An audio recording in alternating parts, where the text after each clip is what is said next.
Welcome to the Theoretical Neuroscience Podcast. I am the host, Geoff. I have now released close to 10 episodes since the start in October last year. And after this upstart period, the present plan for the podcast is to have a freshly recorded new episode out every 4 weeks. In addition, I have a few previously recorded podcasts from my podcast Vett og Vitenskap, or Sense and Science in English, that I believe can be of interest for listeners of this Theoretical Neuroscience podcast. I will therefore make these vintage episodes available in the interim between the newly recorded podcasts. The present podcast with Terrence Sejnowski is one of those. It was recorded in San Diego in November 2019, and Terry is one of the pioneers both in the establishment of computational neuroscience as a scientific field and in the upstart of the ongoing revolution in artificial intelligence. Terry became one of the first professors in computational neuroscience when he joined the faculty of UCSD, that is the University of California in San Diego, in 1988, where he has been ever since. In fact, I was a postdoc at UCSD in the early 1990s doing condensed matter physics, and the presence of Terry and his group was one of the reasons I got interested in computational neuroscience. Another reason is that I read the book The Computational Brain that he wrote together with the neurophilosopher Patricia Churchland. This book, which came out in 1992, discusses the philosophy of computational neuroscience and is still very relevant. The 1980s was also a very exciting time in San Diego when it comes to the development of AI. The backpropagation of errors algorithm, the workhorse of present-day AI, was popularized as part of the parallel distributed processing program of David Rumelhart, James McClellan, and Geoff Hinton. Further, the very influential Boltzmann machine was invented by Terry together with Geoff Hinton in San Diego around the same time.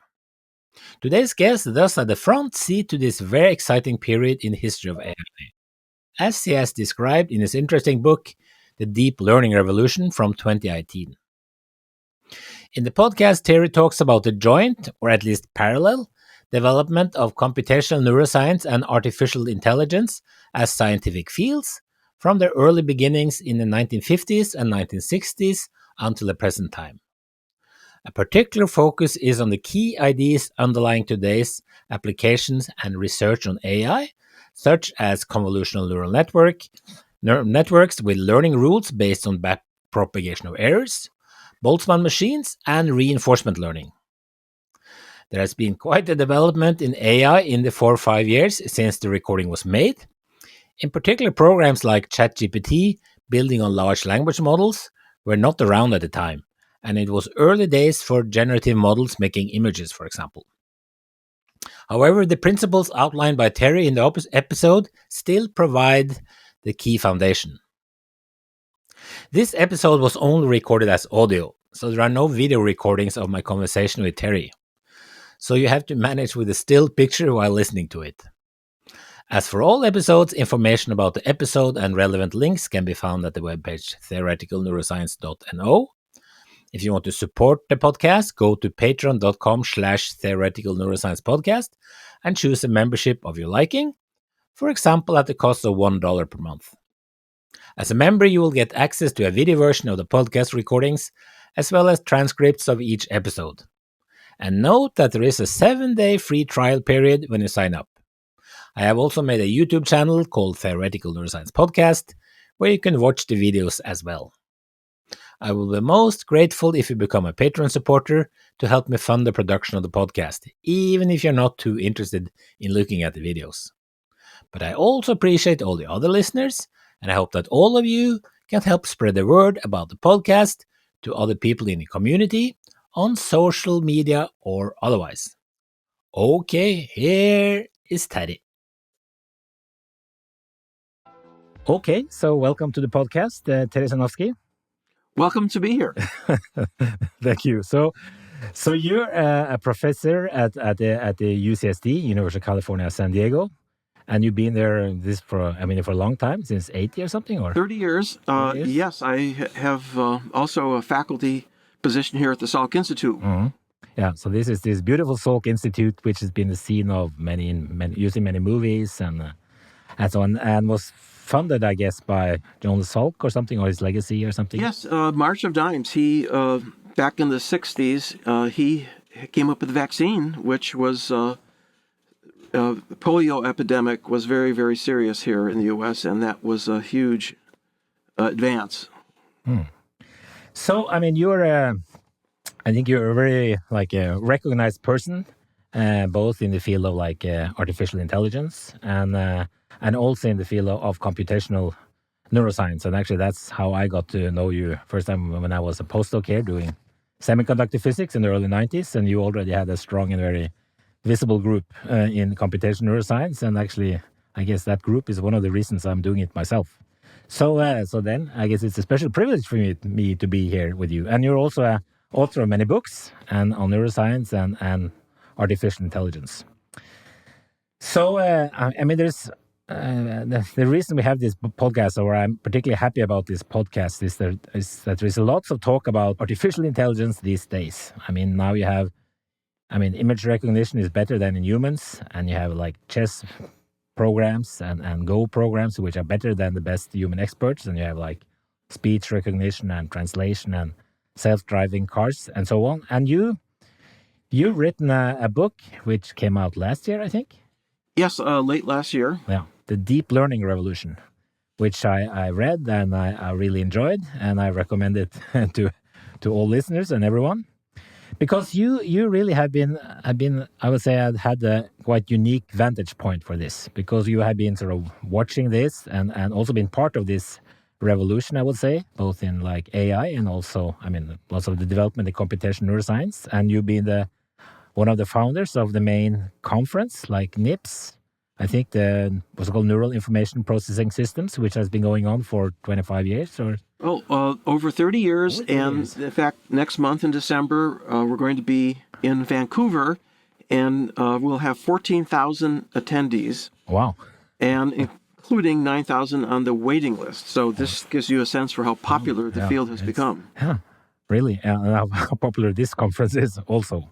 And you're also, like I said, a key person in development of computational neuroscience. And I think you're probably one of the first professors that really had that as a designated job, computational neuroscience. Well, when I started, my PhD is in physics from Princeton. There was no computational neuroscience. There were individuals around the world who were doing what we now call computational neuroscience, but it hadn't really gelled as a field within neuroscience. And so that was a transition that occurred after I switched. Yeah, because I remember in the early 90s, or in 95, I guess, when I sort of started doing computational neuroscience, then it was essentially no books even in the field, except there was some on cable theory, which were really nice books, but on the overall computational neuroscience, the different theoretical approaches, there was not. I think the first one, Johnson and Wu, came in 95, I remember, and maybe there were some edited books also. Yeah, you're right. There was a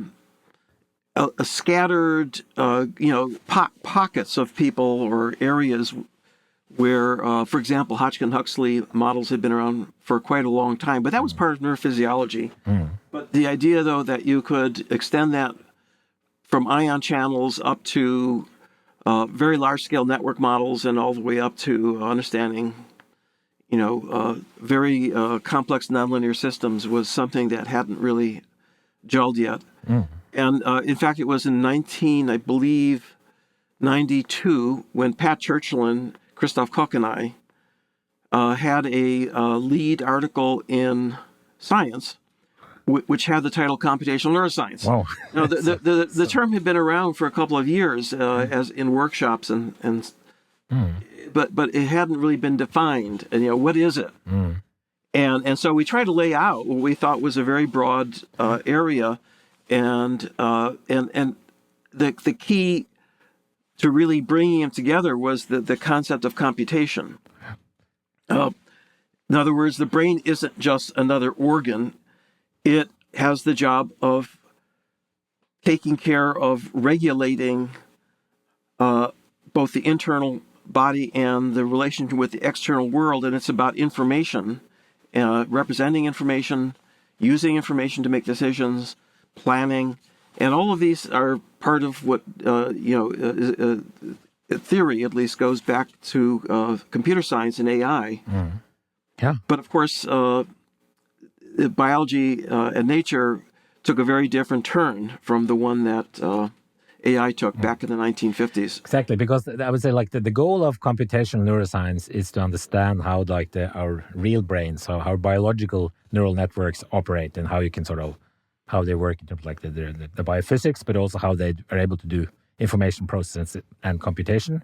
While machine learning and AI is more about how to make efficient intelligent systems that can do intelligent things for us, but not necessarily. They don't have to be designed in the same way as a brain, right? They could be, but I mean, it's not. That's not the success criterion. There lies the story that is at the core of the deep learning revolution. Because when the first meeting where AI was actually coined, the term AI, artificial intelligence, was first used, occurred in Dartmouth, summer of 1956, and so Dartmouth is a college on the East Coast somewhere? Yes, it's in Massachusetts, or maybe New Hampshire. No, it's New Hampshire, but on the East Coast.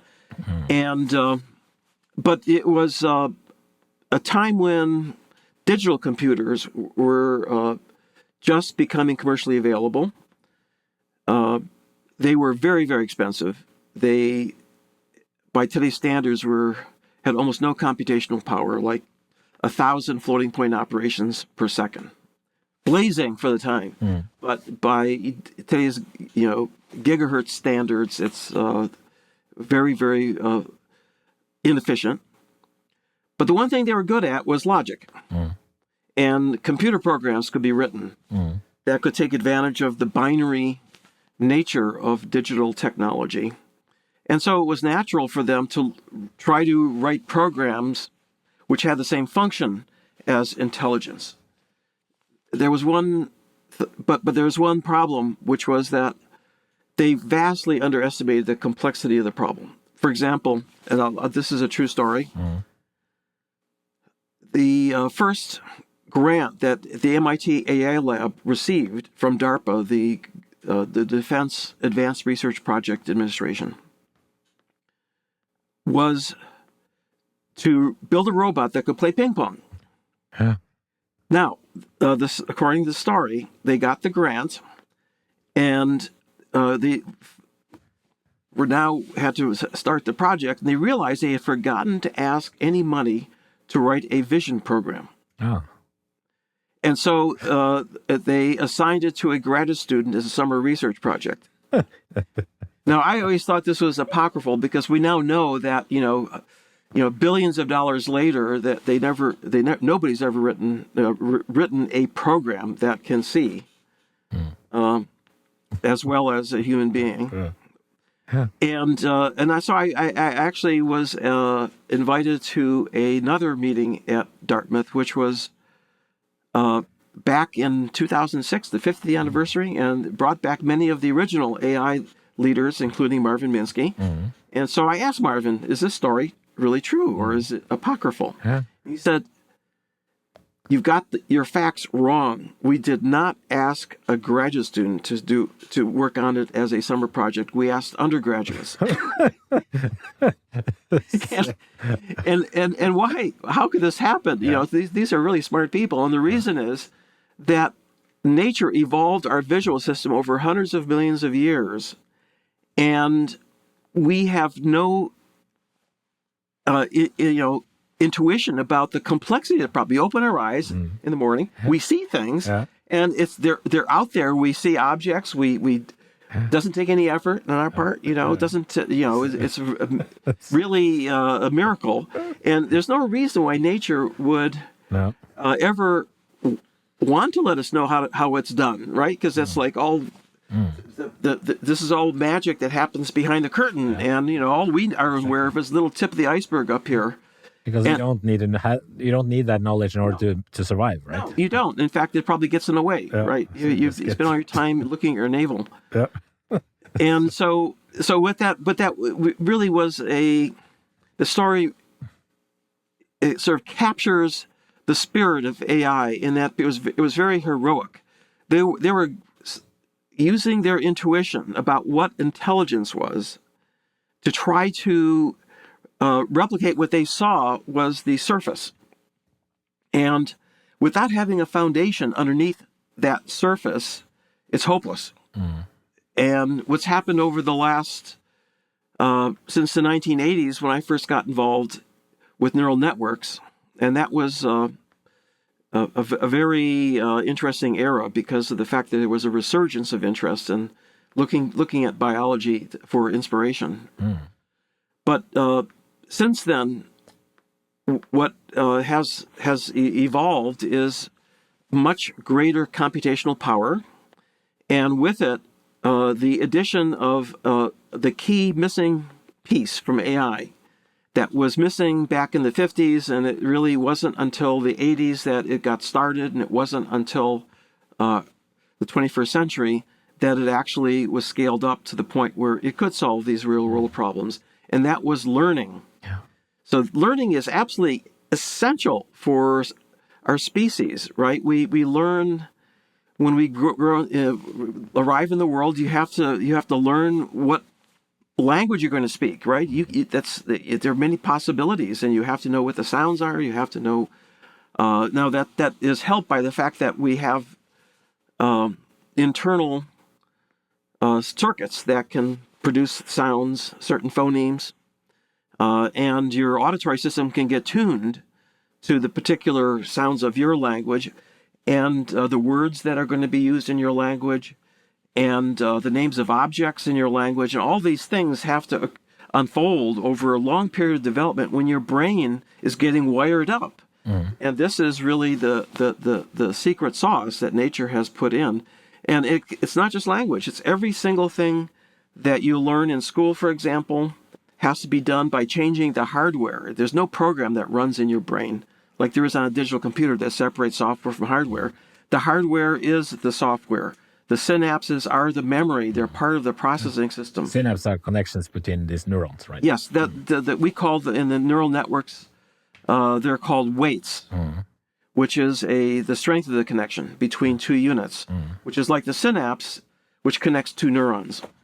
But if we go back to like just immediately after the Dartmouth conference or the workshop, so then there was like this Frank Rosenblatt, he suggested this perceptron, right? And perceptron was like this very simple unit that was like a caricature of a real neuron in that it gets inputs from other neurons and then it produces a single output.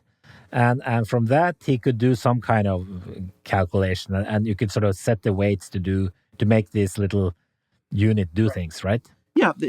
So this was one of the earliest attempts to try to model a neuron. And it actually goes back to McCulloch and Pitts in 43. And they abstracted a few properties of neurons. Yeah. So one of the properties of neurons is that they have many connections. There are a lot of synapses on a neuron, typically thousands. And each of those synapses has a strength or a weight. And what does a neuron do? It gathers in all the inputs, some of which is excitatory, positive, others are inhibitory or negative. It sums them up, and then it compares it to a threshold. And below the threshold, there's no output. If you get the threshold, then you have a spike, an all or none action potential. And that's roughly what the model neuron that Frank Rosenblatt used had these properties. Now, what he added was a learning algorithm. So what is a learning algorithm? An algorithm in computer science is basically a recipe, like what you do step by step to bake a cake. You gather the ingredients, you add them together in a certain way, you put them in an oven at a certain temperature. Well, the learning algorithm basically takes in the details of the inputs and looks at the output to see if the output is correct or not.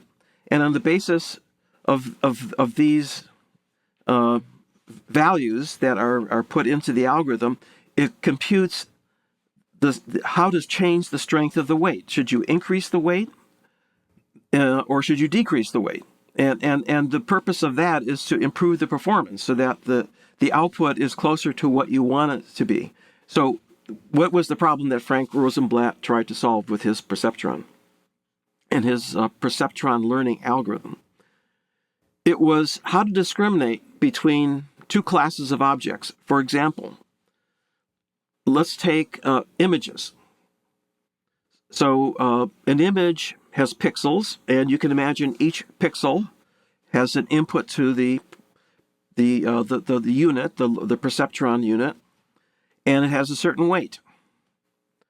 And now you give it some examples. You learn from examples. You're not going to program it like a digital computer, which requires that you have to come up with a very complex program to deal with all the possibilities. But you're given a representative examples of, say, pictures of cats. Okay. Each one is different. Many different kinds of cats, many different sizes and shapes and positions. And so that was what makes vision really difficult. But what you do is you give it enough examples, and let's say you want to discriminate between cats and dogs, right? They have similar sizes and shapes, but you can recognize instantly what category it's in, and so you want to train the perceptron. So you give it examples of cats and dogs, and gradually over a long period of training, you come to a set of weights which is able to do the discrimination for new examples you've never seen before. That's called a test set. So you have a training set, and then you have to see if it can generalize. If it just memorizes, that's not very valuable because you really want to be able to do it on a new recognize new cats it hasn't seen before. Right. Yeah. And so I think that has the kernel of the concept that then has been obviously extended and enhanced, and now is a part of what's called the deep learning. But it sort of got some like there was this paper in I guess '69 by Minsky and paper that criticized it and maybe sort of like discouraged the field and sort of result in what they call like first network winter or something. Yes. Okay. So this was back in, it was actually a book called Perceptrons. Minsky and Papert were mathematicians. And it's actually a very beautiful book because it really uses a very advanced mathematics to try to understand the capabilities of the perceptron and its limitations.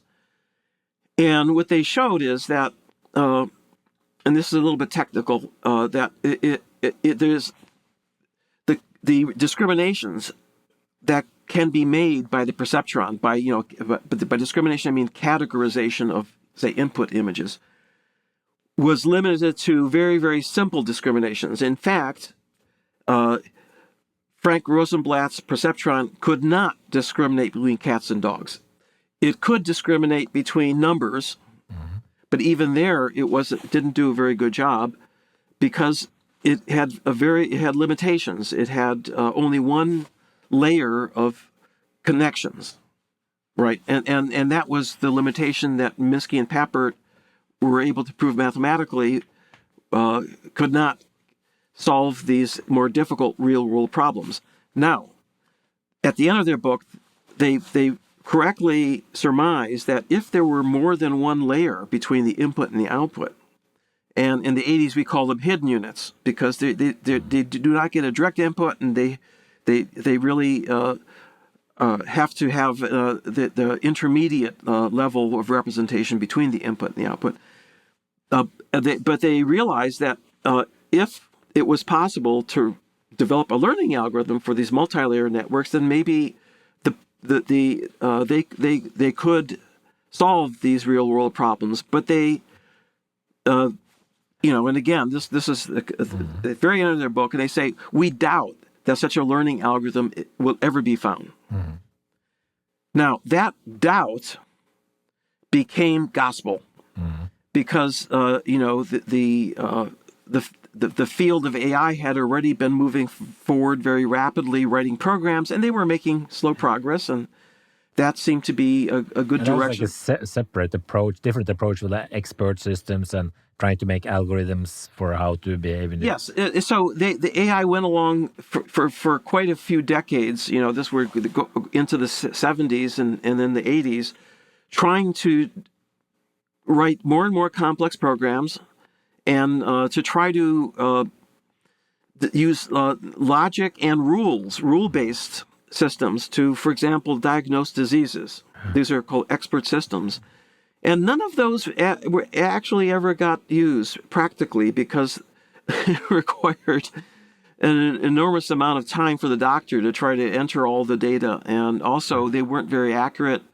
And so, despite the fact that many, many billions of dollars went into this rule-based and also logic-based symbol processing approach, it really wasn't effective.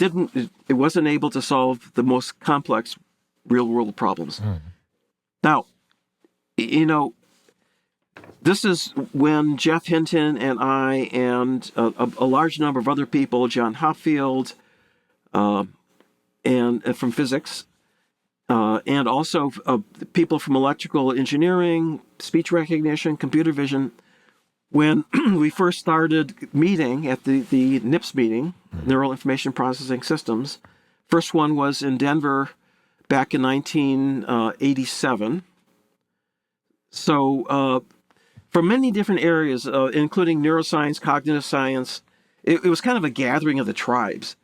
And our intuition was the following, saying, look, these problems have turned out to be much more difficult than we had ever imagined.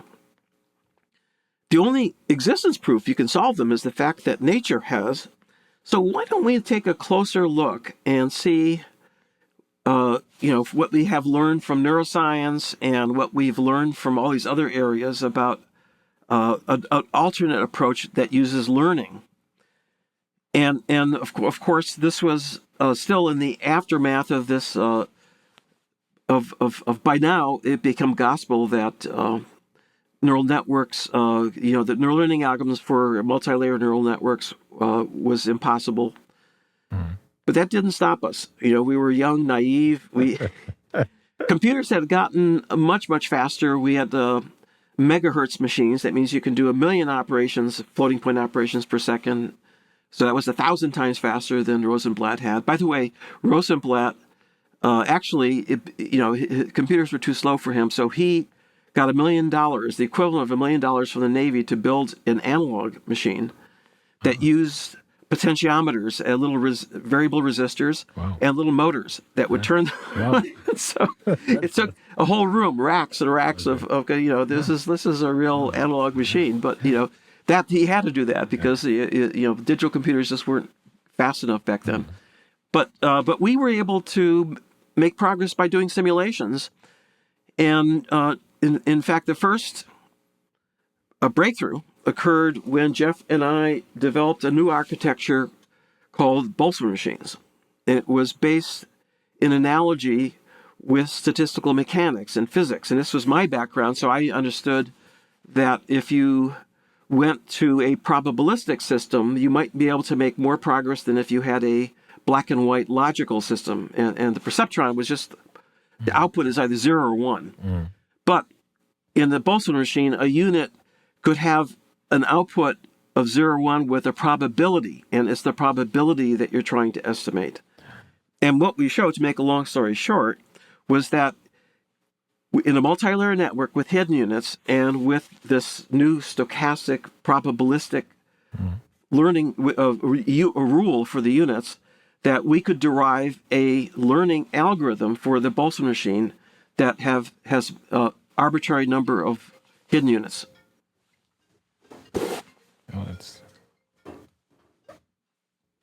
Sorry about that. That was the office were boring. The room has been trying to contact us. Exactly. So in any case, we discovered, Geoff and I discovered this Boltzmann machine learning algorithm, which was an existence proof that the Minsky-Papert conjecture was wrong, and this led up to a flood of learning algorithms, including. So when was this? Roughly like mid-80s? Mid-85. We published our paper on the Boltzmann machine learning algorithm in 85. And it was just a couple years later that the backpropagation of error learning algorithm was introduced. This is, again, Dave Rumelhart and Geoff, which was much more efficient because it could be done with this chain rule, and in fact is the most popular learning algorithm now in deep learning. Because both of these algorithms were they were supervised learning based on examples. Yes. Okay. So the interesting point you're making, because right now supervised learning kind of dominates So deep that's learning by examples, like you talked about. It's just for the way perceptron. that I mentioned earlier with the Rosenblatt perceptron. It was giving it lots of examples. The Boltzmann machine is actually underappreciated. It's been eclipsed, but it's actually much more beautiful technically, from a perspective of mathematics, because it has an unsupervised version as well as a supervised version. In other words, you don't have to label anything. You just give it lots and lots of examples, and it builds an internal probability distribution of the examples. And this is very, very powerful. When it came to this backpropagation of which, as you said, was sort of like it's now used in deep networks and so on, and which is only based on learning by examples. But this learning rule, even though it's like mathematically very beautiful and efficient, it's not very close to what we expect in biology. It is so what's the difference with backprop and biology? The difference is that in biology, in biology, we mean the real brain. In the real brain. Yeah. That's right. If you go to the real brain, what neuroscience has discovered is that there's synaptic plasticity, sure enough, that changes the strength of the synapse up and down. But it's all based on local information that's present at the synapse, either on the presynaptic or postsynaptic side. Now, the beauty of Boltzmann is that it's a local algorithm. It doesn't require any kind of global information the way backprop does. So it is biologically plausible, and here's the additional part, which convinced Geoff and me back in the 1980s that we had discovered the secret of the brain, and that's because in order for the learning algorithm to work, the network has to fall asleep. What do I mean by that? That means that during when you're giving it examples. That's like when you're awake and you have experience with the world. The world's giving you input. But then for the Boltzmann, and you compute the correlations between pairs of units, right, locally. But then what you have to do is to turn off the inputs and let the thing free run without any inputs. We call that sleep, because you go to sleep, you turn off the inputs. As a dream and you dream. Yeah. Okay. Yeah. And you compute the local correlations and you subtract them. And you need to do that to normalize it. You need to get rid of the internal correlations in order to learn the external portion of the correlation. And so, that made so much sense to us that, and it also illustrates something very important, which is that after learning, the Boltzmann machine is a generative model. That is to say, if you clamp an output unit, suppose the popular task is handwritten digits on zip codes, the MNIST database. And so there's 10 output units. So after you've learned to categorize all these different handwritten digits, you now get rid of the input. You clamp, that means you take one of the output units, and let's say it's the 2. You clamp it to 1 and all the rest is 0. And now, because the Boltzmann machine has feedback connections, it will propagate all the way down to the input. And because it's probabilistic, the input will keep changing over and over on every time step.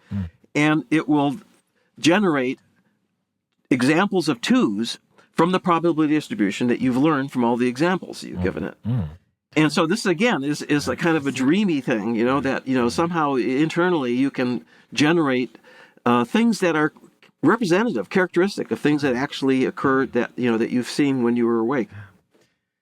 Cool. And but anyway, if you sort of look at I gave a course in on artificial neural networks in the mid-90s, and then like backprop networks were sort of that was sort of like was some nice examples. It was quite cute, and it was sort of like, but it never quite made it to because it wasn't.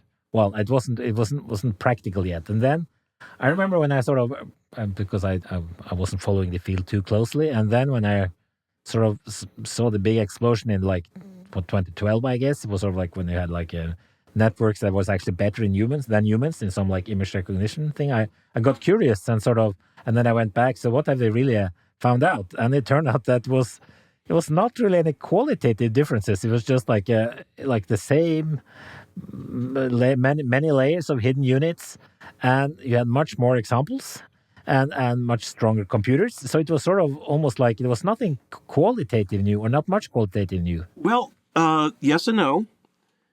So you have to go back to the 80s. Okay, so although we had faster computers, they were still puny by today's standards.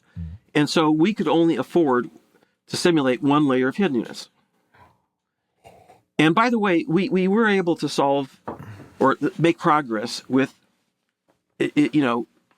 on some problems. And for example, one of the networks that I trained in that era was called NetTalk, which was text to speech. You give it words on the input, one letter at a time, through a window of 7 letters, and it would predict the pronunciation of the middle letter. And this is a difficult problem in English, as you know. It's very there are rules, but there are exceptions to the rules and complications because influences from other languages like French. So this was a very difficult problem, but NetTalk was actually able to absorb in a very tiny network that had maybe, I think, like 20,000 connection strengths and maybe a few hundred units. Huh. But it was able to make progress, and you can listen to it and you can hear the pronunciation, which was pretty good English. It wasn't perfect. But what that really was a harbinger of the fact that one of the things that we now know these deep learning networks are really good at is language. And that was the premier application back then, right? If vision was, that required yet another layer of architecture that came later, which is the 2012 convolutional neural network, which Geoff Hinton used on the ImageNet competition. But now let's just go back to what you said about what changed. What we didn't know in the 80s was how well this algorithm scaled with the size of the network, the number of weights, the backprop algorithm, and the learning. How would the learning scale as it got bigger and bigger? And we didn't know because we couldn't simulate back then because with limited in computer power. And by the way, this is the reason why AI in the early days vastly underestimated the difficulty of the problem is that our brain is more powerful than the most powerful supercomputer, right? I mean, it just has the computational complexity in terms of the number of units. We have 100 billion neurons, and they're connected together with 1 million billion synapses.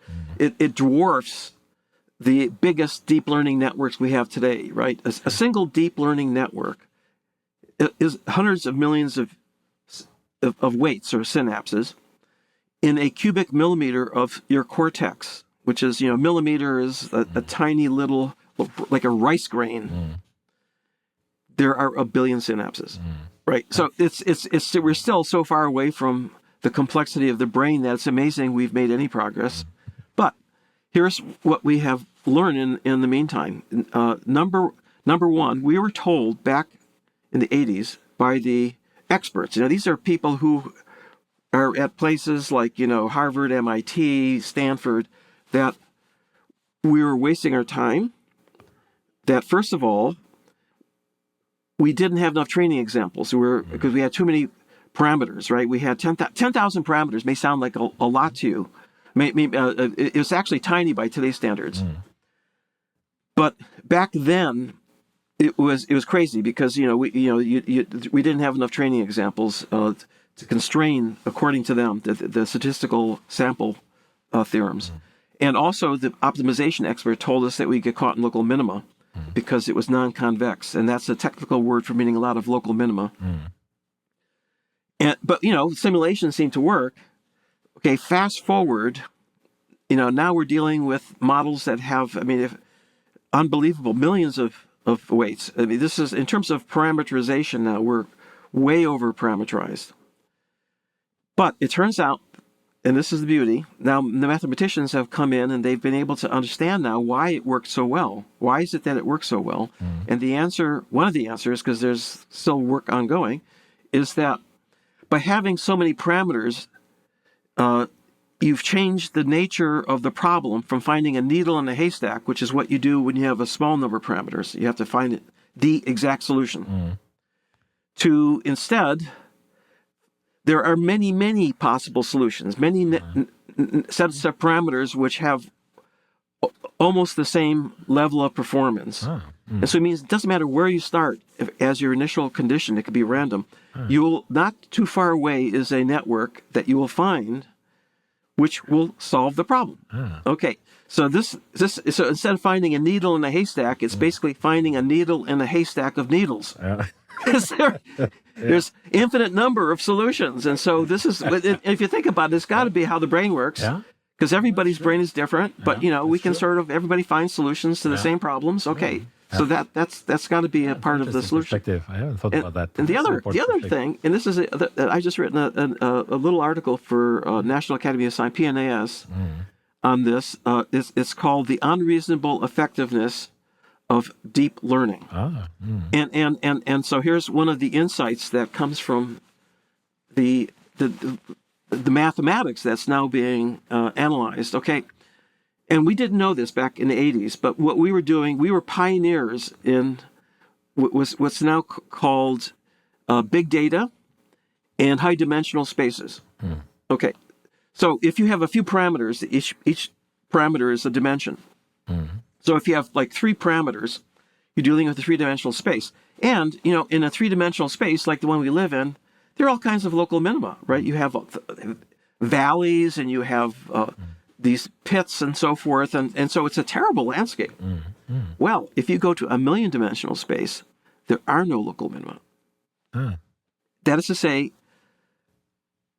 as you're learning, it's something called stochastic gradient descent, which means you're always going downhill in the loss function or the cost function, which is, how well you're doing. You're trying to do better and better. You're going downhill in the error. And when you come to one of these critical points,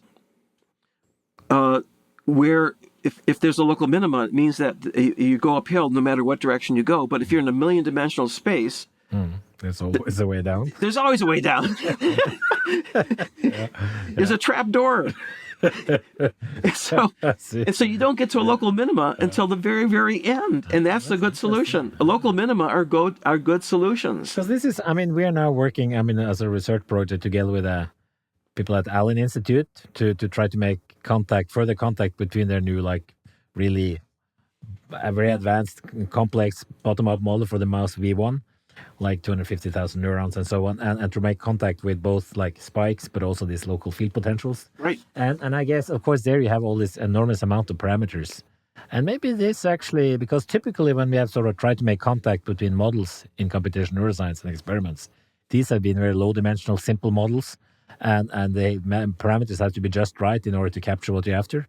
But maybe this also applies then to this. This was actually... I think what we've discovered is a general principle of high-dimensional spaces, is that there are many, many combinations. In fact, Eve Marder, a colleague of ours, has discovered this in the somatic gastric ganglion. It's a very small, little group of neurons, and it's used for the stomach of a lobster to be able to activate the motor neurons that cause the stomach to tear up food and eat it. But what she showed is that if you record from different lobsters, that the neurons, although they have the same name in different lobsters, they have different combinations of ion channels, but they all have the same function. Yeah, exactly. So it's the first time I've been recording a podcast and actually get the idea for my own, some insight that might be useful for my own research practice. So that's cool. Yeah. So we like I say, we were very naive, and we were pioneering, going off into the Wild West, and we're seeing things and doing things that no one had ever done before. And now we're living in the era of big data. And now we But we're also, like, both you and I are physicists, and many people in this field are physicists, and we come from a field where there are very few parameters, right? They typically, right? They kind of. So you're right. Yeah, you're right. So one used to this. It's funny you bring this up because when I was a physicist, this is we're going back now to the 80s, aren't you? Yeah, once a physicist, always a physicist. But once I was a practicing physicist Yeah. at the Church of Physics. Okay. I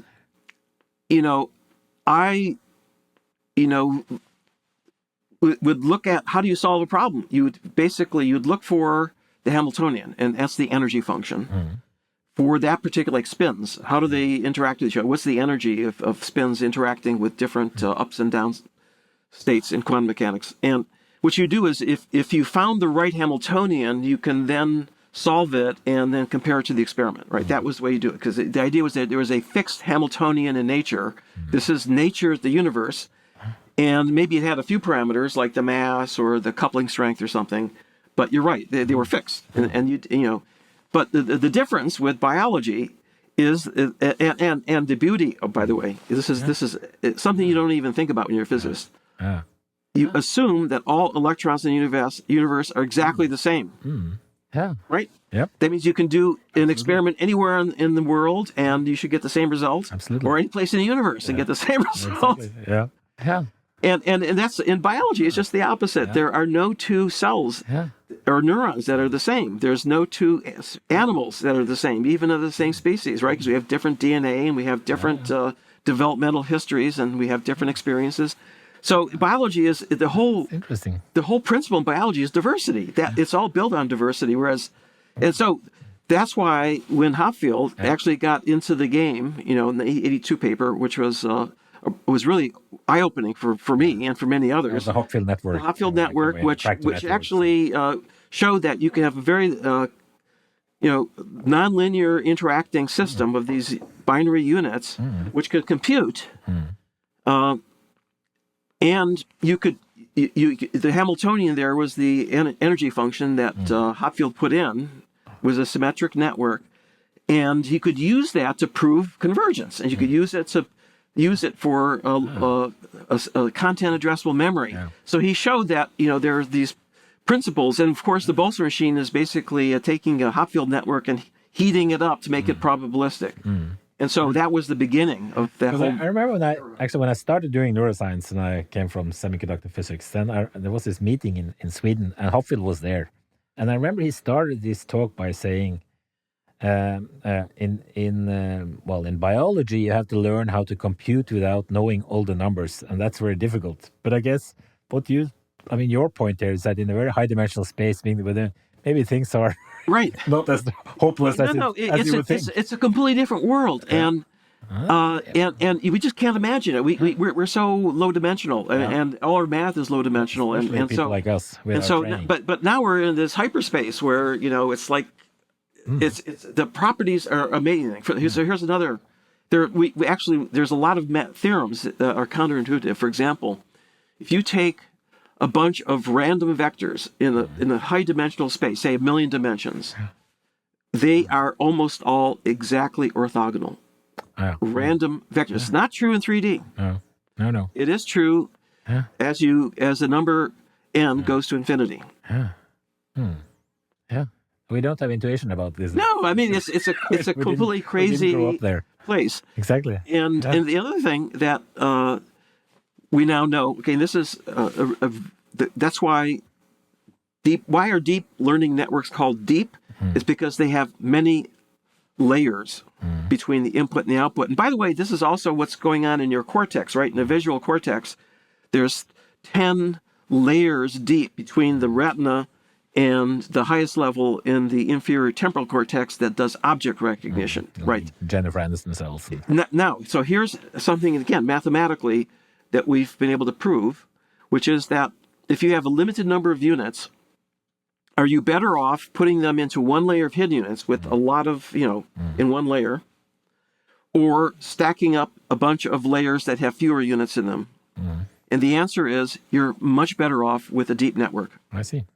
So that's another insight, mathematical insight that explains biology, and it also tells us that we were heading in the right direction. We just didn't have enough computer power. We didn't know about this deep learning business, and here we are. So, in some sense, what you just talked about is I mean, this unreasonable effectiveness, as I said, of deep networks, which I guess plays on the old article about the unreasonable effectiveness of mathematics in explaining physics. That's Eugene Wigner. Exactly. Yeah, he's one of my teachers at Princeton, in fact. Oh, really? Excellent. Yeah. Excellent. Yes. Yeah.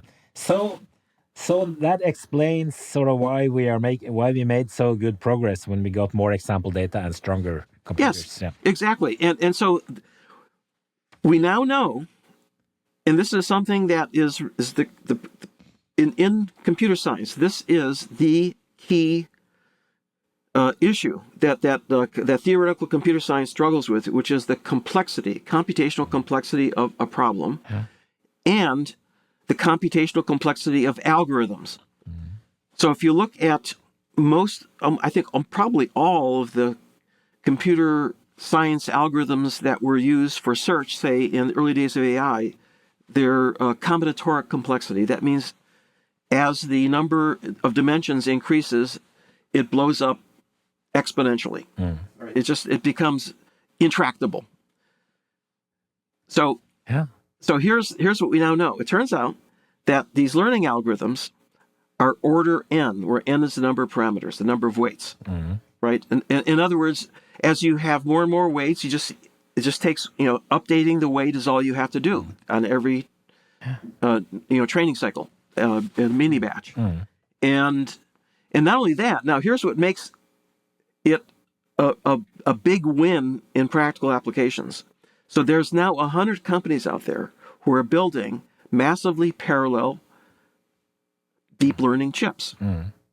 Right? Machine learning chips in general, but deep learning, Google already has a tensor processing unit, which is specialized for deep learning, and a bunch of other companies are building them too. Because already these GPUs are very popular, right? Yeah, the GPUs were the first thing. They were available back in again they were the ones in over in the 2000s became available. 2006, 2008 became available for the software was available, CUDA, for being able to program them for other things. They were built optimized for games, for doing video stuff. But in fact, because they had many simple processors, you were able to use them to simulate little neurons and units, and you have a learning algorithm that can basically do simple vector operations, and that's great. Okay. Of course, and they got cheap because there were so many they're people cheap wanted to play games, they're the big commercial market for games. Okay, gamers. Okay, now, so that's being expanded on steroids now. In fact, the latest version was literally a chip that is 20 centimeters across. Wow. Which Cerebrus is the name of the company, that has 400 million units on it. Wow. Yeah. Okay, so this is amazing. Okay, so here's the beauty. If you have hardware that can do things in parallel, then the complexity of deep learning is order 1. Okay. Order 1. 1 means constant time, independent of the size of the network. Because the whole network can be instantiated at the same time across the hardware. And that's, of course, how the brain works. Brain is working in order 1, right? That's how come you can solve a vision problem, basically, in 100 milliseconds. Right? Because every neuron is working together in parallel. Sure. Yeah. And it's very few sort of if you make the analogy to computer cycles, it's very few spikes that each neuron can. Yeah, in 100 milliseconds, you only get a chance for a couple spikes, maybe a burst. Each neuron, right? Each neuron. Okay, so this is quite. So this is sort of an example of a quantitative change makes a qualitative difference. Yeah, I think that's a good way of putting it. In the sense that we now know that it scales beautifully, and we also have more data, as you point out, but also, in that long period between the 1990 and 2010, so that's about 30 years, Geoff Hinton, Jan LeCun, Yoshua Bengio were some of the only groups in the world who were really focused on improving the efficiency of the algorithms and applying them to bigger and bigger problems. Like the convolutional neural network that Jan LeCun introduced, for example, was based on the architecture of the visual system, going back to Hubel and Wiesel. Exactly, that's true. And so there, that's the structure of the visual system that's innate, that is put into place. The idea of a convolution is that you repeat a set of filters across the entire visual field, and that's what you see in visual cortex V1.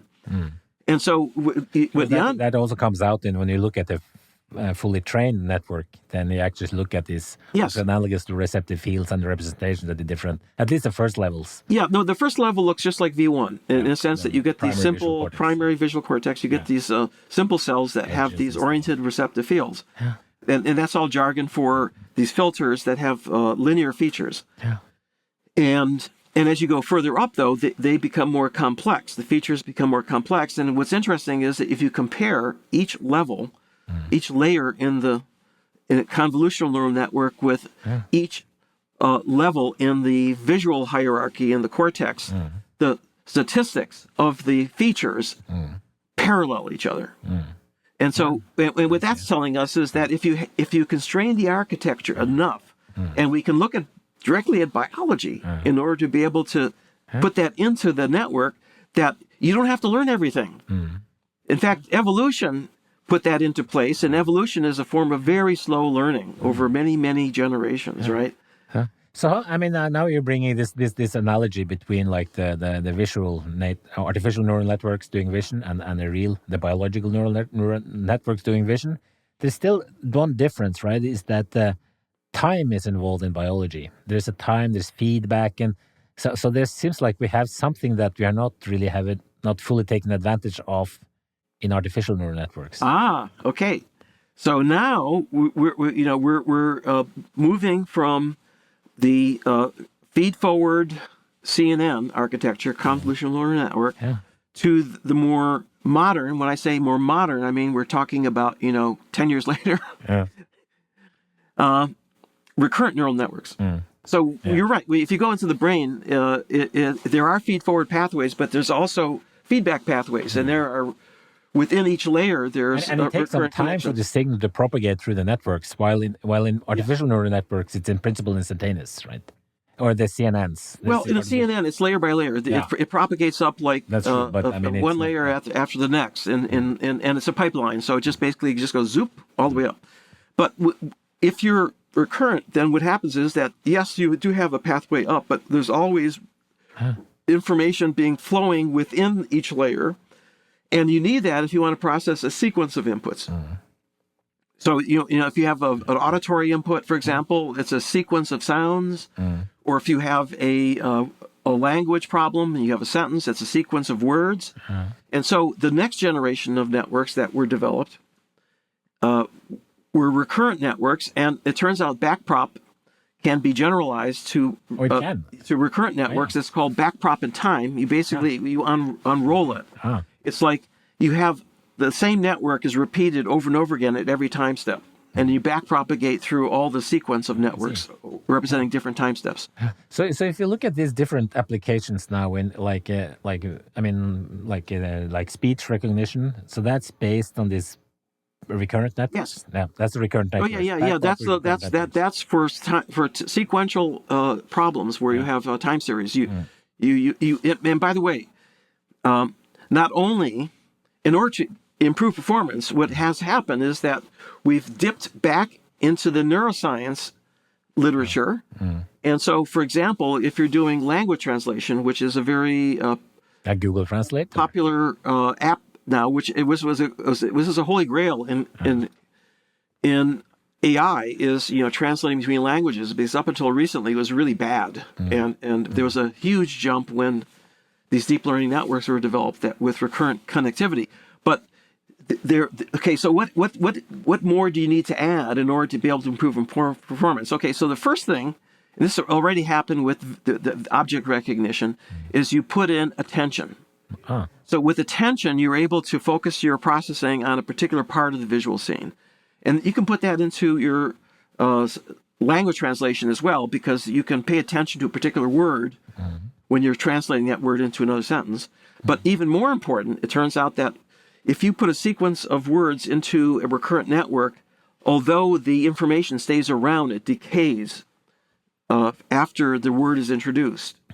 And so what was really critically important was to put in something that's like working memory.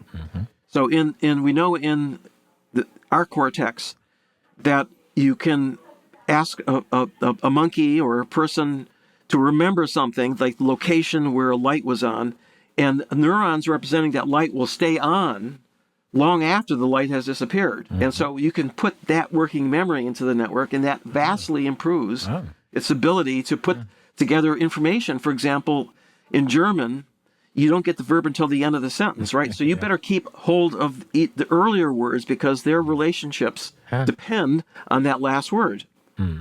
And so you have to keep that information around in the network and circulating. And so if you have working memory, then that makes it easier. Okay, so this is sort of like, but still these are supervised learning, like the normal backprop networks that has been added recurrency and also this working memory. Yes, and attention. And attention. And then we also talked about unsupervised learning, where you just learn by like looking at the structure of data. Right. But there's also a third type, right, with reinforcement learning. Yes, good. Yeah. So I'm glad you brought that up. Yeah. Okay. Because that's what's sort of with the alpha, this chess AlphaGo. machine. So that's based on reinforcement learning. Right. Okay. So this is another important lesson. Okay. So deep learning is a crude model of the cerebral cortex, and that's the thin layer on the outside of your brain. The walnut. The walnut with all the furrows in it, which convolutions. But beneath that, there is another structure called the basal ganglia. And what is that for? Again, this has been very well studied in neuroscience. And so here's what we know about the basal ganglia. Well, first of all, it gets a direct projection from the cerebral cortex so that it gets a complete input from the entire representation of what's going on in the world. The visual inputs, the auditory inputs, even the prefrontal cortex, which is responsible for planning. So you have all of that information going to the basal ganglia. What does it do with it? Basal ganglia is responsible for choosing a sequence of actions to reach a goal. Right? Suppose you're hungry. You want food. Well, you have to learn how to find it. Well, okay, we evolved out in nature, and for example, that might mean learning how to go to a stream where there are fish. And so that's a decision to go to the stream, and that has to do with an earlier experience you've had. But now you got to figure out how to get the fish out of the stream, right? So you got to figure out how to do that. And are you going to use a stick, or are you going to try to trap it? So you have to come up with a solution to each of those steps. Has to be put into place in order to get the food, right? And so the basal ganglia is able to do that for you even without thinking. In other words, it's an automatic system for figuring out the best sequence of decisions to get your goal, to maximize future reward. Okay. Now, this was a problem. It's called reinforcement learning in engineering. And there was an algorithm that was developed by Rich Sutton, a computer scientist. But when was this? This was back in the 80s, and early, probably late 80s, 80, 89 maybe, which was able to solve this problem of being able to keep track of the best sequence of decisions. And here's how he did it. He started with a value function. And what's the value function? The value function tells you how to assess the value of different states of the world, right? And different decisions with policy. What's the best policy for improving that the decision to get future reward? And his algorithm that he developed for creating this value function and the policy is called temporal difference learning. And many variants of it that have come later. But the idea, though, is that the key step in temporal difference learning is to compute the reward prediction error. So what's that? Well, the value function allows you to predict how much reward you're going to get on the next step. You compare your prediction with the actual reward, and if it's not different, then you don't change anything because you got exactly what you expected. But if you get more than what you expected, then you change the synaptic strengths, the weights, in order to have a better prediction. So, I got better than I expected. Well, I should expect more the next time I see this input, the state. Or if you get less than expected, you should downplay it so that you'd expect less. It's a very simple algorithm, but it turns out that it solves a very difficult problem in optimization called dynamic programming, which is the optimal series of steps that you need to get to the output. And normally this is solved all at once in a big computer program. But if you're in the real world, you don't have access to all that information. You have to do it online. So it's an online solution, but through trial and error, basically, by going in the world and experiencing things that either hurt or help you. Now, why am I bringing this up? Why I'm bringing this up is that this reinforcement learning is a very weak learner, and it was very well established that you have to have a huge number of experiences in order to get to any reasonable performance. So there were many technical problems with it. And it wasn't until really late in the 90s that it was first put together with a backprop network.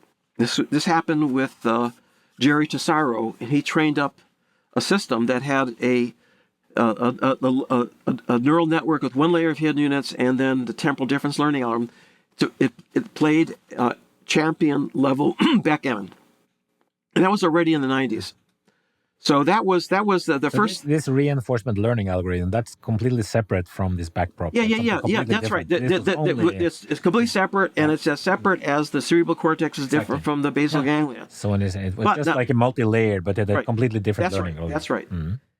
And by the way, this is something that we predicted. This is something that I published a paper. Peter Dayan and Reed Montague were postdocs in the lab in the 90s. You may have, I don't know if you overlapped with them, but we wrote a paper in which we came up with the hypothesis that the dopamine neurons in mammalian, in actually all vertebrate brains, but specifically in our brain, was computing reward prediction error, and that has been tested in monkeys and in humans, and that's exactly. So reward enforcement learning, that's the one which is, most clearly identified also in biological systems. Would you say? Yes, it's a universal algorithm. In fact, it's even found in invertebrates. So this is a very primitive but very much more so algorithm. Than backprop, even with recurrent. Oh yeah, no, this goes way back. This is long before any cerebral cortex, 6-layer cerebral cortex, the neocortex, is a mammalian invention. So before that, there was no cerebral cortex. There was a archicortex that had 3 layers.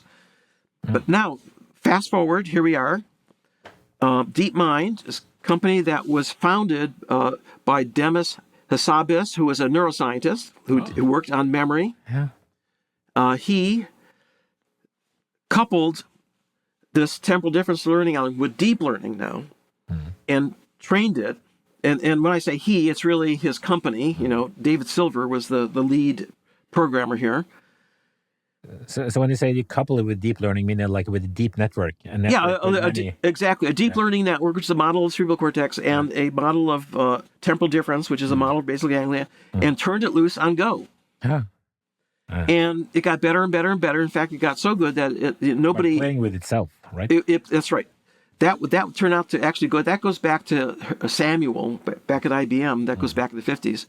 The idea that you can have the network train itself, and the reason why that's important is that if it's only trained with human moves as labeled inputs, you'll never get better than the human, right? Yeah, no. But by playing itself, in principle, it could discover new things, and it did. And what's astonishing is that it got so good that they couldn't.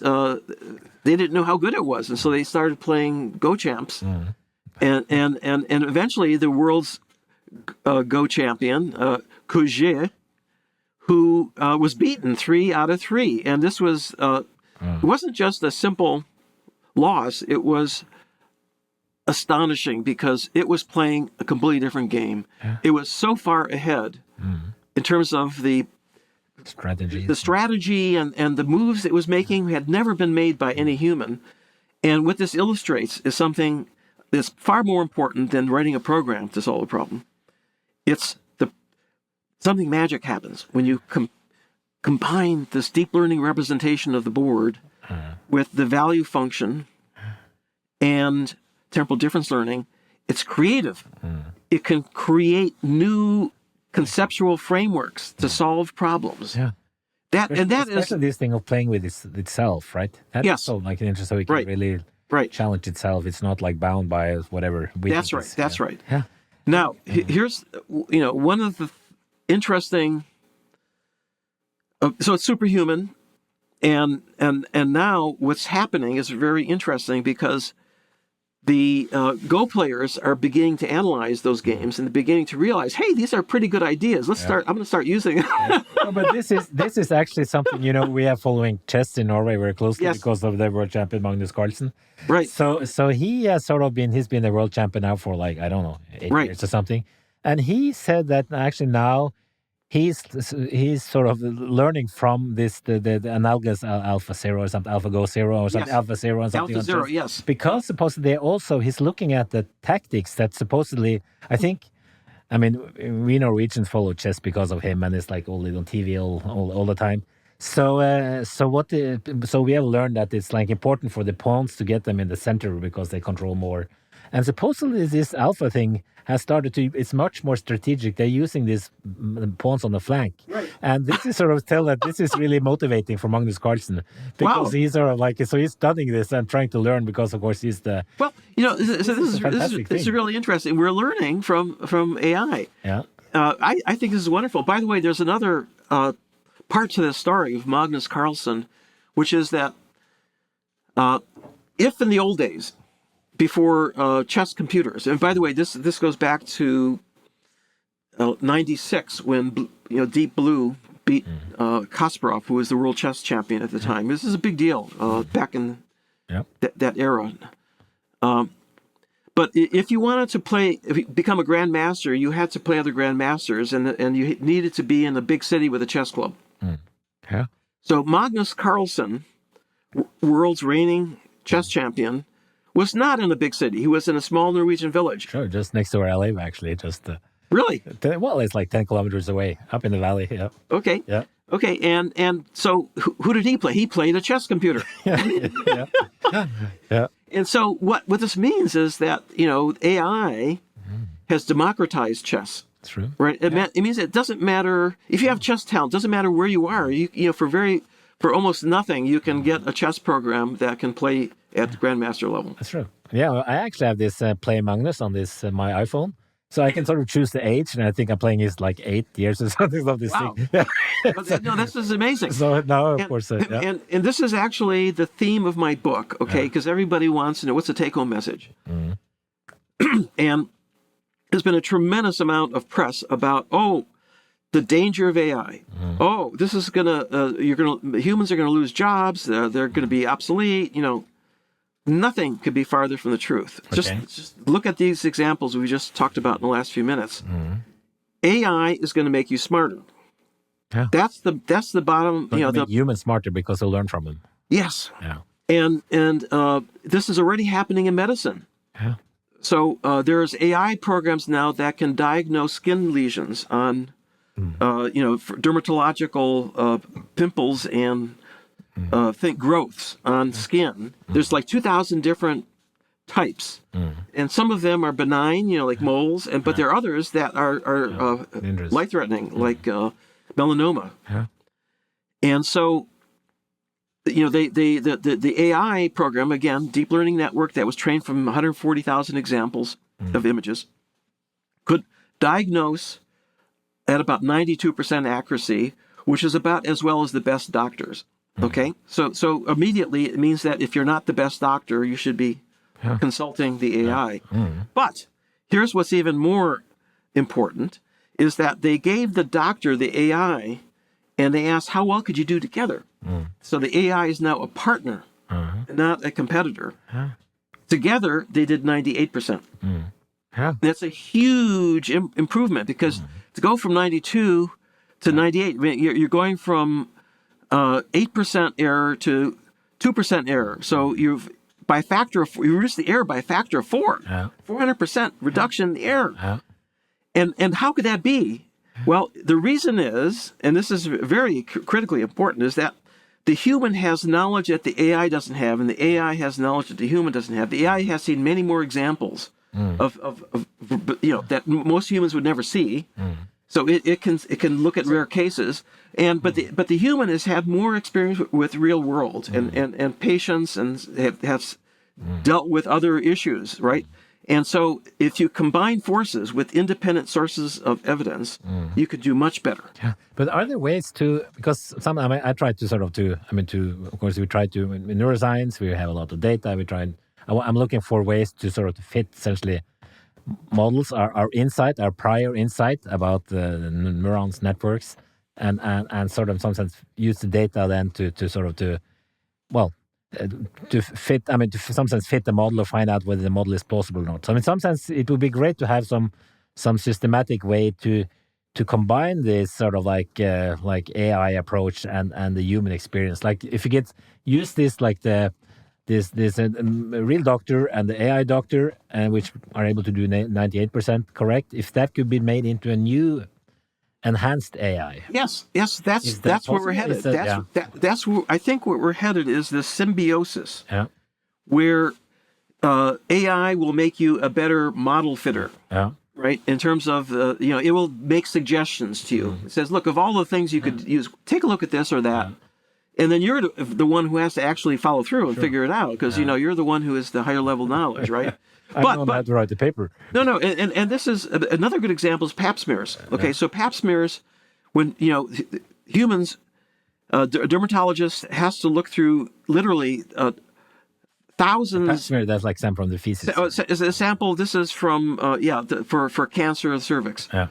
And what happens is that there's the cancer cells 1 in 100,000. So you have to basically look through many slides, many thousands of examples. Before you, and there's debris and there's all kinds of noise and everything before you find one. And so often you miss. Humans will miss it because it just takes hours, right, of a trained expert. Well, what AI can do is, because they can look at many more examples much more quickly, what it can do is sort through all of them and come up with the 10 top potential cancer cells. And then the human can look at them more carefully.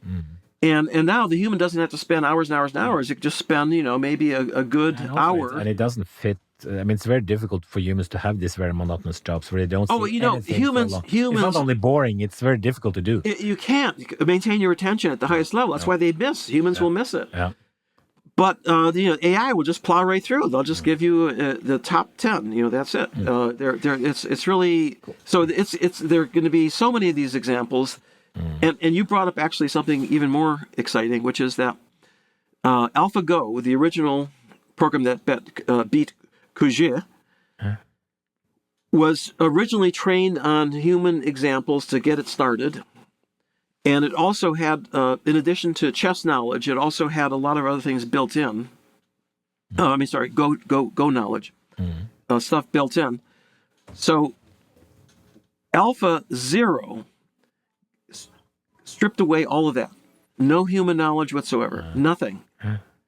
And they trained it up. First of all, it trained up in about 12 hours instead of 12 days. Okay. And it beat AlphaGo 50 games out of 50. Just get the humans out of the loop. Now, here's the amazing thing is that Alpha 0 had no knowledge except the rules of Go. That's all it had. Well, why not put in the rules of chess? It learned in 1 hour to play chess that beat all existing chess programs. Yeah, exactly. Stockfish, we know in Norway. Stockfish, yes. There you go. Stockfish, one of them. Now, it just came out just a couple of weeks ago. This is even more amazing. The next version doesn't even know the rules of the game. It has to figure it out by itself. I see. Yeah. I see. Oh my God! That's yeah. Well, that's really cool. Yeah. Okay, so But I mean, if we sort of like take like a bird's eye view on the applications today, we have them in image recognition, like face recognition, and speech recognition, and translation, and self-driving cars. What's used there? What kind of techniques are used in the self-driving cars, like Tesla and others? Okay, so self-driving cars is something that has reached a technically a turning point, a tipping point. You know, it's called in the social sciences, and that means that we now have companies like Waymo, which came out of Google, that has many millions of miles of self-driving experience on the road in San Francisco and now in many other cities. In Phoenix and Pittsburgh, and it's not just Waymo. It's all the big automobile companies have started their own divisions now for self-driving cars, like at GM and Daimler-Benz and so forth. It's happening, and many billions of dollars are being invested because everybody knows that this is it's proof of principle is out there now. To go from proof of principle, by the way, right now you have to have a human there because you don't want something to go awry, and so you have to have human to press the. I think you have to have like a hand on the wheel or something. Well, in Tesla, they have a self-driving system that works on highways, but right now they're using it to collect data, and so the real problem with self-driving cars isn't the driving part; it's the human part, because humans make unpredictable decisions on the road. Right? There's the crazy things, people swerving across lanes, drunk drivers. And so that's really the problem. Is humans. So, exactly. Yeah. And so, but you need to experience those unusual circumstances in order to be able to know what to do. And so that's what's going on in the world, is that there's collecting millions and millions of miles, looking for the edge cases, they're called, which is this. What kind of algorithms do they use? It's like some deep. I don't really know. No. So first of all, it's not a simple algorithm. That's to say, deep learning is part of the system because they have all these sensors around. Yeah. They have all the sensors, and they have lidars, and but the deep learning is being used to recognize objects. Lidar tells you how far they are. There's a lot of subsystems now, and then. It's a systems integration problem because it takes more than just sensing to be able to figure out strategy. In other words, where are you? You've got to know where you are relative to the street. Are you on the right? What lane are you in? Where's the signs coming up? You have to know how to interpret the sign, like a stop sign. You have to know if there are people in the road. Under what conditions can you turn? And it's different cities, by the way, in different countries, right? So all of that, knowledge has to be gathered in every city separately. And so what's going right now is a gathering of knowledge from a tremendous amount of cars out there traveling around. And that's the first step. So some of the data that Google is already collecting for their Google Maps can subsets. Well, so what's okay? That's a good starting point, but it turns out that it wasn't good enough for being able to know what's happening at a particular intersection. So they have had to go back and collect new data. I see. For every single sign, every single pothole, everything has to be part of the database, so that the good decision can be. Of course, a human can see that. They can see the pothole, they can see the sign, but the signs come and go. So you have to keep updating your map. Yeah, exactly. Potholes come and go.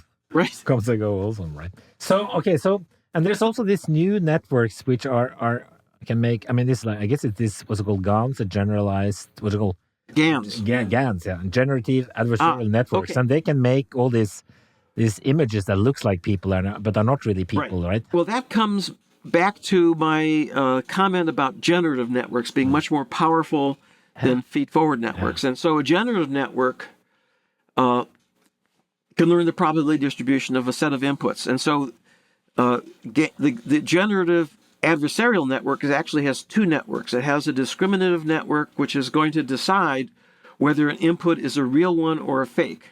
Okay, that's what it's got to decide. Yeah. The adversarial network is generating, because it's a generative network, it generates possible images to feed to the discriminative network, right? And discriminative, and they're both learning at the same time. The discriminative network is getting better and better at distinguishing real from fake, and the generative network is getting better and better at making fakes. They're competing. They're competing with each other, and so amazingly, it's delicate to tune, but once it's working, it's completely unsupervised. You just give it a lot of examples. For example, you mentioned faces. You give it a lot of faces, and then it gets to the point where it can generate faces that are as real looking as a real face. And in fact, in some cases, better than real. Really? I also heard, I mean, they made this program that has been trained with all this Chopin piano music. Right. Can they now make sort of Chopin-like music, which are new but sound like Chopin? Oh yes. Think, This is already happening. It can be done not just with images, but it can be done with music. So, but here's an even more. This has been around for a while. I kind of like it, which is that what you can do is you can train something in the style of an artist, like Van Gogh. Right. You just give a lot of Van Gogh pictures. Yeah. And there's a certain style that he had, which is swirling things and bright colors and so forth. Exactly. And now what you do is you give it a ordinary a photograph, say of a outdoor scene, or a picture of a vase of flowers. And now you take the AI, and what it does is it repaints it in Van Gogh style. And so, and now this is something I just heard recently. This is really even amazing. What you can do is take a real Van Gogh and extend it. In other words, it will it will take the scene and it will make more scenes like that around the edges, and you can have a panorama to fill the whole wall. Right. Exactly. If you can only afford a small Van Gogh, you can sort of. But people don't like this.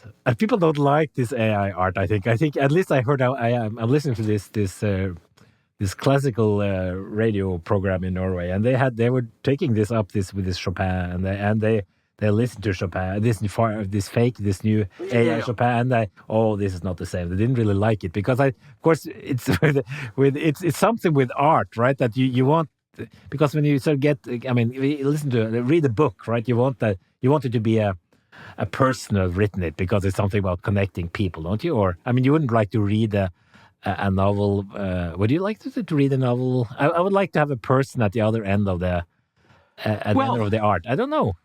No, I understand completely, and but you have to understand that the AI is only able to do that because of all the input from people. That's true. So what you're doing is you're channeling Chopin. It's not like creating it from scratch. Oh, that's true. Right. Exactly. So okay. But you bring up something important, which is that I heard clips of this. Yeah. And the first part sounded really good. When it starts out, it's amazing. It's amazingly good. Yeah. But then it gets kind of boring. Yeah. Because it keeps going through similar transitions. Yeah. And here it doesn't know how to stop. Well, that I can program. But that can be that can be learned. In post, at least. Right. Yeah. And it also shows you this is a moving target, because it'll continue to improve, getting better and better and better. And this is what's happened is astonishing over the last 10 years. It's as if the world has suddenly woken up to a completely new a set of capabilities, a set of potential applications. In other words, we don't know. We can't imagine where it's going. And I'll give you an example. Human beings we're notoriously bad at imagining the future. Okay. So when RCA, the first TV was invented at RCA, and the journalist asked the inventor, Well, what sort of application is it going to have? What is it good for? He said it's going to revolutionize the telephone. Oh, yeah, exactly. Yeah. And that he was completely couldn't imagine broadcast TV. But I actually remember myself the first time I saw was Netscape, like the web, right? Oh yeah. And because then I've been using it to send, the net to send emails to friends and stuff. But I didn't see the potential either. I must say. Nobody. Nobody. So I didn't that is sort of cute, but how can this be useful? And now it's difficult for humans to do that. It has an impact on every aspect of our life, and nobody back then imagined that could happen. And so we're at this turning point now where we have no concept of what applications are going to come out of it, and it's exploding in terms of the companies that are adopting it. And But some people are worried about this. What it goes, I guess it's generalized. Is that generalized AI or general AI, which are like an AI that can do many things and is smarter than humans? General intelligence. General intelligence. Yeah. Is that something you worry about, or that's something that? I get asked that question a lot. Yeah. So I was in China recently, and boy, talk about AI and steroids. The Chinese are already rolling it out. This is actually kind of frightening. It turns out that if you want to buy something in a store, all you have to do is to have your image there. It's a Face ID, right? You don't have to have a driver's license, right? No, exactly. The Face ID will tell you whether you have a driver's license or not, right? Because it knows that. And especially in a country like China, I would say. Oh my God. Yeah. Okay. Okay. And so in any case, the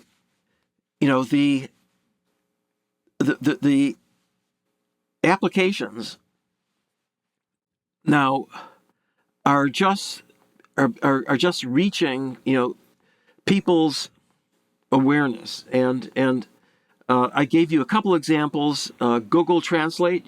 This is amazing. I was in China. Okay, I called for room service. They sent up a very nice lady who knew no English. I knew no Chinese. No. She pulled out her cell phone. And she spoke Chinese into it, and English came out. Ah, wow. I could understand. I spoke English, and the Chinese went back to her, so I was able to order. Wow.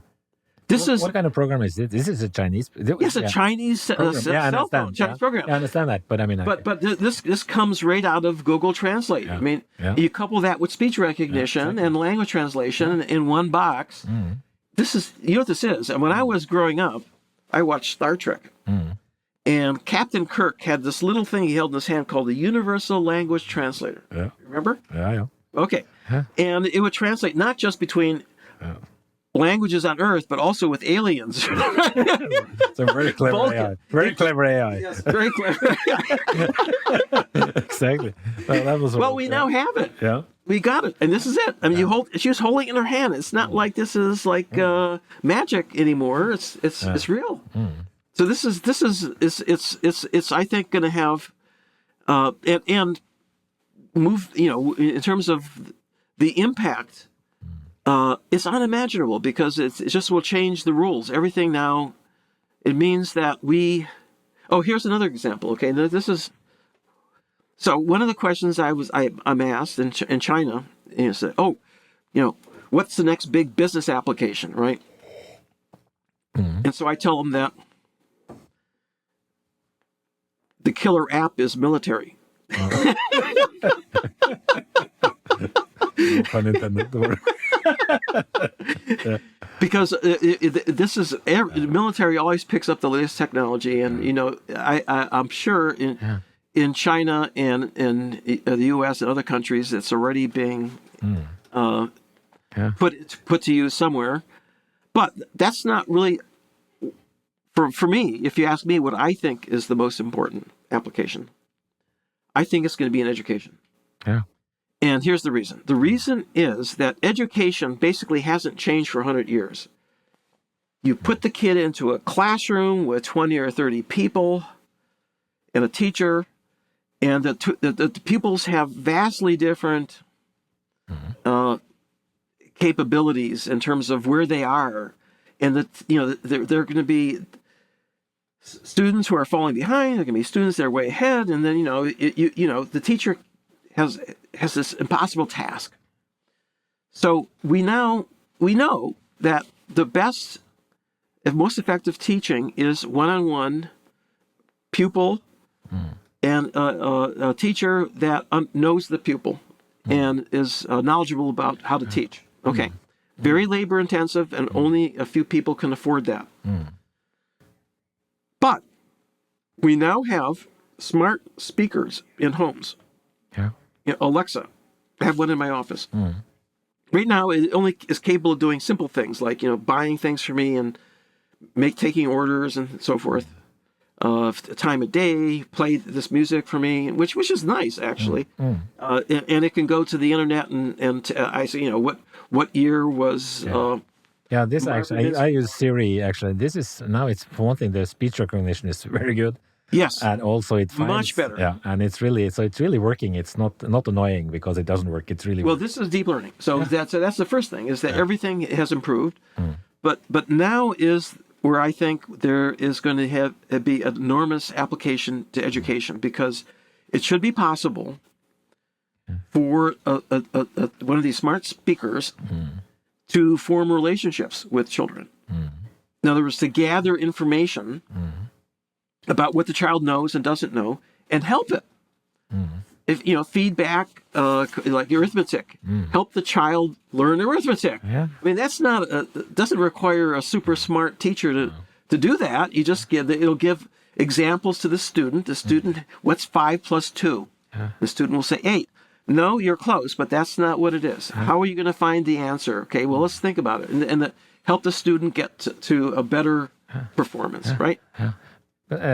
What about like like retirement homes and people with dementia? And so I think my mother-in-law, she passed away a few years ago, and she was like had some dementia towards the end, and that is nurturing. I guess it's nursing home.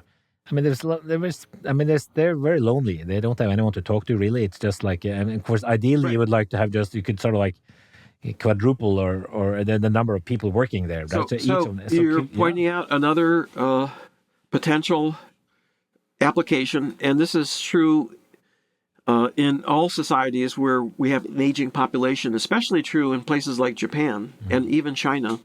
And so how do you help people like that? So a couple of things. First, pets actually are a great help, and actually a Japanese, this is like 20 years ago, created a little dog called Aibo, which wasn't very smart. No. But, it was fun. It was fun. I mean, it would hop around and it would chase a ball and that sort of thing. And, so we can do a lot better. But now we could have a talking companion. So we also have this furry seal, which was quite cuddly. Yes. I think it's also from Japan or something. I've heard about this. I haven't seen it. No. But the idea, though, is that we can create simple robots that have simple capabilities, but we can imbue them with more intelligence, and help it with interaction with elderly. Also, because of the fact that you're collecting data, you can look for danger signs. Some patterns of activity have changed. That the nursing home should look into it. Yeah, exactly. So there's a lot of potential here. Yeah. I guess also detecting things like growing Alzheimer's, even like from Alexa, could in principle do that. Oh yes. In other words, you should be able to pick up subtle telltale signs that may take humans years to understand that this is a developing disease, slowly developing disease. But you can pick up very early if you're looking for the right changes. But one thing you work on yourself is this. Learning to learn. I mean, use your experience and what you learned from neuroscience and AI. You've written a book about this, and I've written a MOOC. Yes, that's came out 2014. So now it's been now 5 years, and it's been. This is a MOOC, massively open online course that you can take online from Coursera, and it's free anywhere in the world with internet access. But it's been used by over 3 million learners. It's a month-long course consisting of about 60, on average, 10-minute lessons. But it helps people become better learners based on best practice and our knowledge of the brain. How does the brain learn? Brain learns by changing the strengths of synapses. And so we know how to improve that the ability of the brain for long-term retention. Now, I did this with a partner, Barbara Oakley, who's a really extraordinary educator. She's a professor of engineering, but we put together something that could appeal to people of any age. And in fact, we have learners between the ages of 10 and 90 in 200 countries in the world. And we get feedback from the most amazing places. I get feedback from housewives in India who say, thank you. It's really helped me because I'm isolated here and I need to be able to I'm having trouble just remembering things, but this has helped me remember names, people's names. And it works. Okay. Yeah. And somebody in Russia saying, I've always suffered from procrastination, and your lesson really helped me. I don't suffer that problem anymore.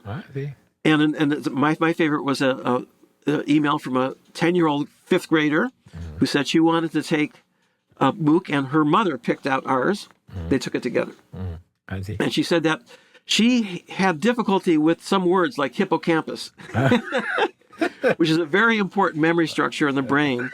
And so she had to look up these words, but now she knows he has a much bigger vocabulary. Oh, and so, and she didn't know that professors could be so witty. Oh, really? And we use humor to try to help with the learning process. So it's not all dry, and it's you learn, through emotions. You that's how you remember things. Yeah, because before we started this podcast, we're discussing this, that I have this personal experience that it's easier to follow a podcast where two people actually talk like we do, than in this to listen to a monologue, maybe like an audiobook, even if it's perfectly written and perfectly read out. It's just something about variation. That's right. And cuts. You have to cut back and forth, and the brain is very good at attending when something changes. And so we put that in. And that's what Barbara did a great job at that. We use something called green screen, where we can put things in the background, things moving, and cutting from a close-up to a distant shot to between me and her. And so it was really a fun thing to do. It was an enormous amount of effort. It's all scripted, and it's really, every word is really chosen to be the exact right word. But by the way, this little girl, this 10-year-old girl, she said that she took all the advice. For example, we gave advice about how to avoid exam anxiety. And she said, I used to really freeze up when I took an exam, but you told us about how to prepare your breathing exercise and how to take the test and what to expect and so forth. And now I don't have any trouble. And in fact, I now know that taking the exam is an important part of the learning process. Wow. Wow. And then she said, my mom didn't take any of your advice. You told us that sleep is incredibly important for being able to for your brain to be able to take experiences and convert them into long-term memories. And so it's an important part of the learning process. And also that exercise is really important too, that it helps the brain with the oxygen circulation, but also to be able to bring nutrients to the synapses because they need materials and so forth.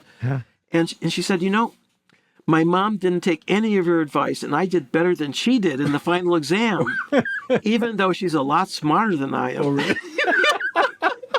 Wow, that's quite a little girl there. Yes.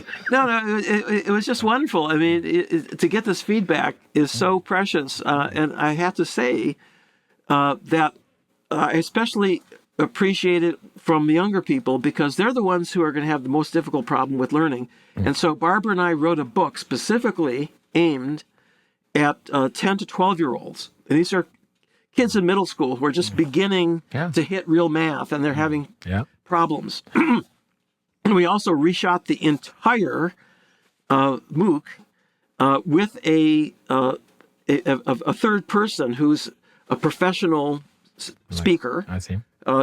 For being able to get across difficult concepts in a simple way. And it worked out beautifully. And so now, teachers are using this now in classrooms in a book. The book is aimed at the younger kids.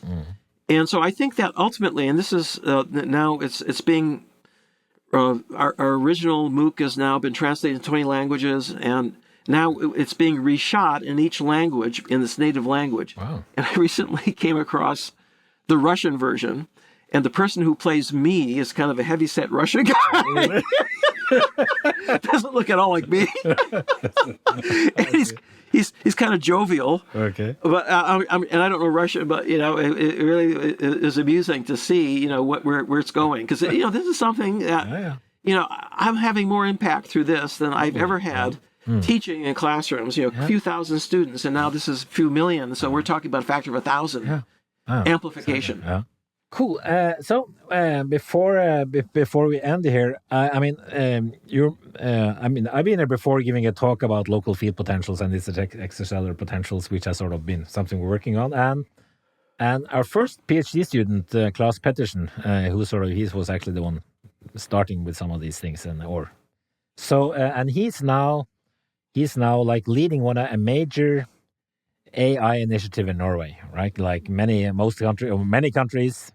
So we are sort of also, of course, eager to get into AI and understand that it's very important for all aspects of our society. So this is a big initiative that involves, I think, 8-10 universities. And before coming here, he asked me to ask you. So how should countries like Norway go about to develop AI, in society? Okay. Well, first of all, this is an interesting moment in history. Okay. And here's the analogy I like to use, which is what happened 250 years ago when James Watt invented the steam engine. Okay? Because it changed society. And it was called the Industrial Revolution. It didn't happen overnight. What happened, though, was that over a period of 100 years, the steam engine got more and more efficient. And in 1790, 80% of all the workers in the U.S. were on farms because you had to produce a lot of food. 100 years later, 1890, only 40% were on farms. So, what happened to the 40% of the population and the children of the farmers? Well, they went into cities to work in factories that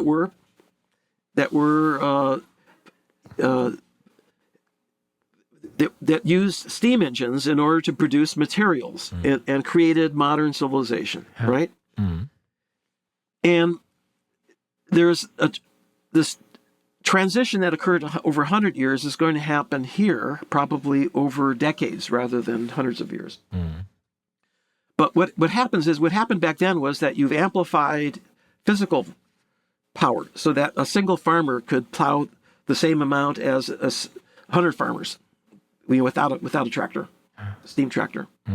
So that was just the beginning, and it affected every single industry, clothing industry, power looms and manufacturing, cars, for example, automobiles. That was all powered by, and then electricity, right? Yeah. So this was a whole sequence of improvements, advances, incremental advances, right? That were all contributed to this where we are today.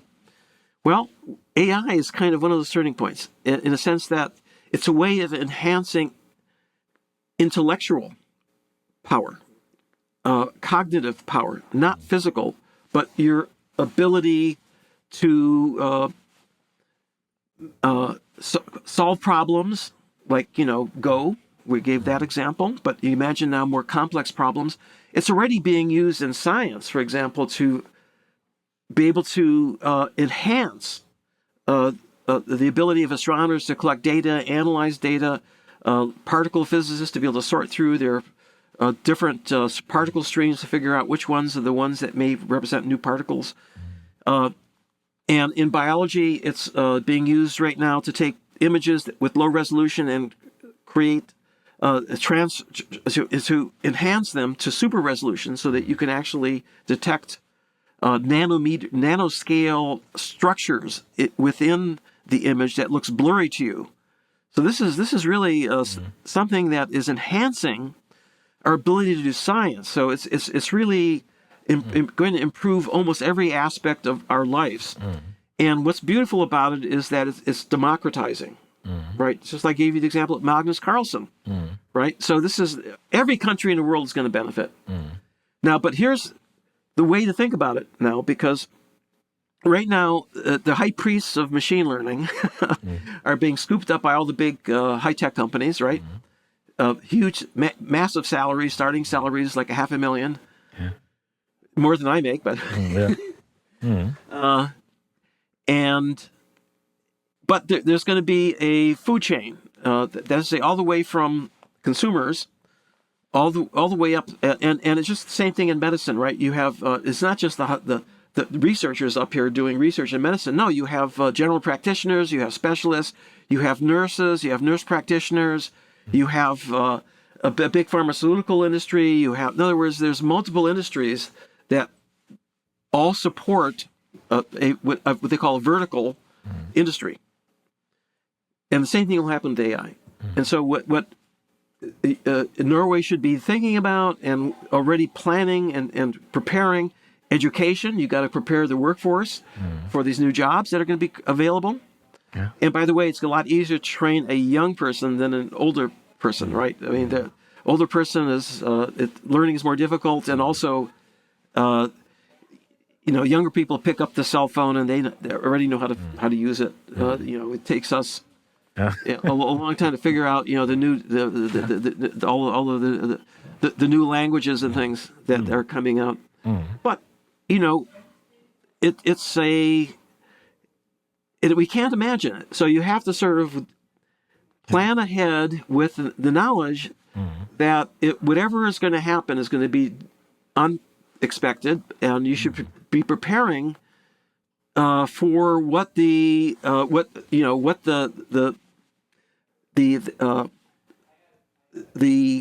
knowledge that will be needed to be able to use those new appliances, cognitive appliances that are going to enhance your cognition. I guess maybe arguably the main challenge of our generation or like the people now is really to deal with the environmental challenges like the climate crisis and also the resource management in terms of not like wasting our precious atoms like phosphorus, which we need for food production, right, and so on. So I guess AI will have an important role also there, maybe to more sensible, more like smart way use of our resources. Maybe that would be a fantastic. If AI could help us, we really desperately need the help. But by the way, there's a dark side here that you should be aware of. If you look back at the Industrial Revolution, during that 100 years, what happened was you needed in order to create steam, you need energy. And in order to create energy, you had to dig for coal. So coal mining became a huge business. And of course, that wasn't very, it was dangerous. It was health problems with black lung disease, collapsing, exploding. I mean, this was really a tough business, especially in the early days. The smokestacks in London belched out black soot that was so thick you couldn't see the sun and was very unhealthy. And there were young boys and girls, children working in factories for 12 hours a day. This was Dickinsonian, right? This is like is incredible because it was there were no regulations, there were no rules. Well, we don't want the same thing to happen, and so it's going to be very important.